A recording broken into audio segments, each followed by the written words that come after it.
This is the best Batman game ever made, but I think you'd be surprised by just how good this game is. When this game first came out, a lot of people weren't a big fan of it, which is why I didn't pick it up when it was released. But after playing it for the first time 2 years ago, and again recently, I was very surprised. So, is Batman Arkham Knight worth playing now, and does it hold up in 2024? Let's find out.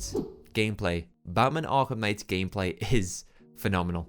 And I know people say this a lot about the previous Batman Arkham games, but Batman Arkham Knight really makes you feel like Batman. It's got the best gameplay out of all of the Arkham games, and no, that does not include Suicide Squad Kill the Justice League, because I refuse to believe that white dog shit is part of this truly incredible game series. Like, it honestly baffles me at how good the gameplay is and how it makes you feel like the Dark Knight when you're playing it. Gotham City has been overrun by an assortment of deadly criminals, including the Dark Knight's greatest foes, and as Batman, you're given so much freedom to approach this threat however you wish. All of the different scenarios that you encounter are unique, and they offer their own challenges. There will be different types of enemies you will have to deal with, some using weapons which will easily kill you, enemies who wear padded vests which are a pain in the ass to take down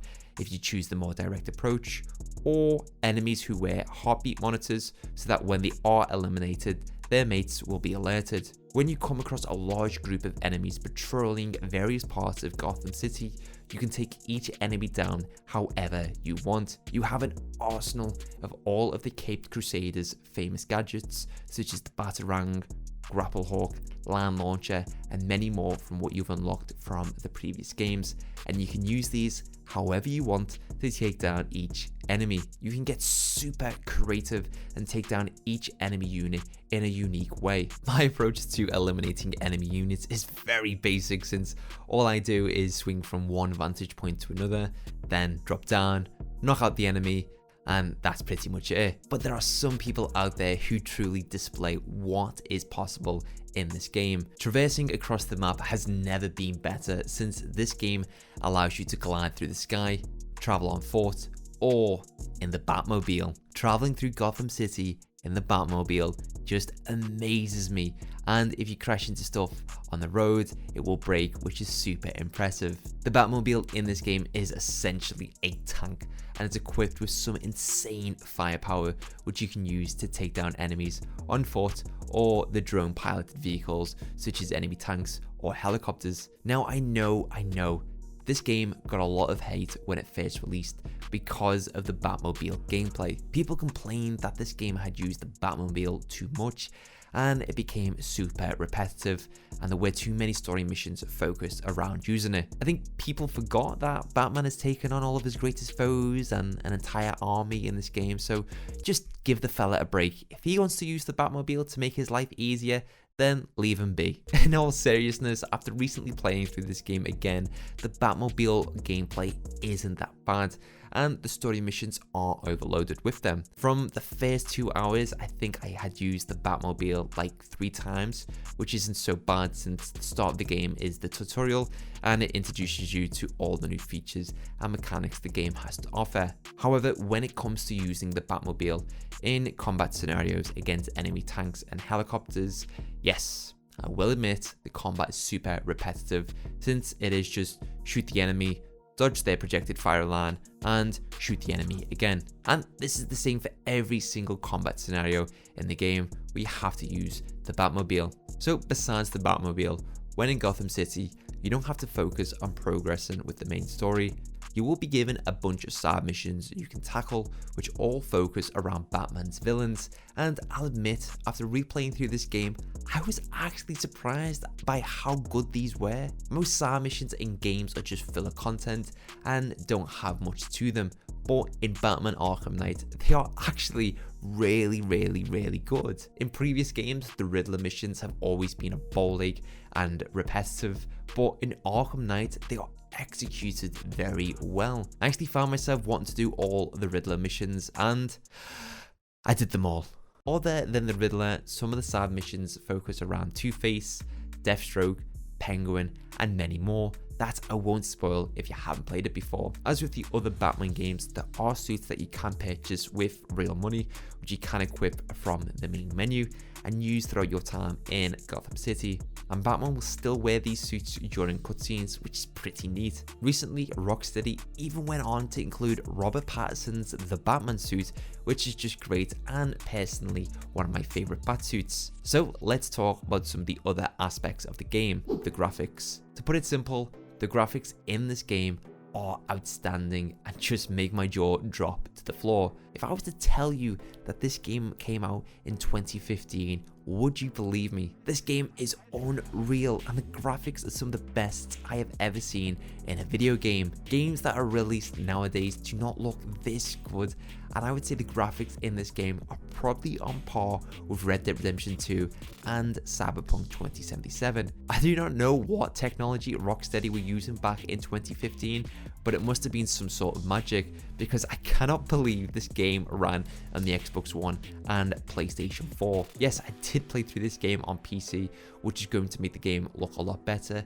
but still, even if 10% of this was running on Xbox One and PlayStation 4, it would still amaze me. The graphical leap from Arkham City to Arkham Knight is just insane. All of the character models look so good and almost look very real with how well they're designed. Even the constant downfall of rain makes this game look spectacular, especially when you're gliding across Gotham City and the rain is bouncing off Batman's cape. Every inch and corner of Gotham City is detailed to perfection, and this level of detail really brings the world to life. If you want to play the best looking Batman game out there, then this is the game for you. I know I said it before, but I'll say it again, but this attention to detail really makes you feel like Batman. So, long story short, the graphics in this game are out of this world.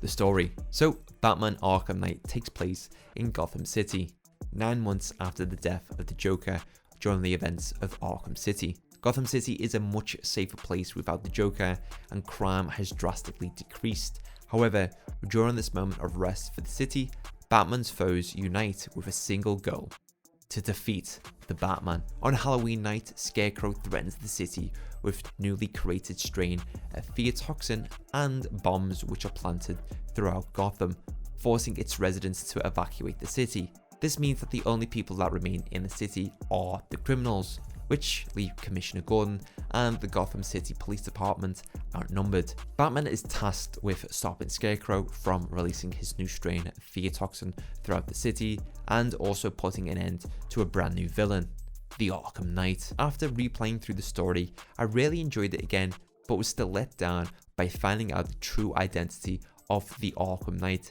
since it's pretty obvious who he is from the first time you meet him.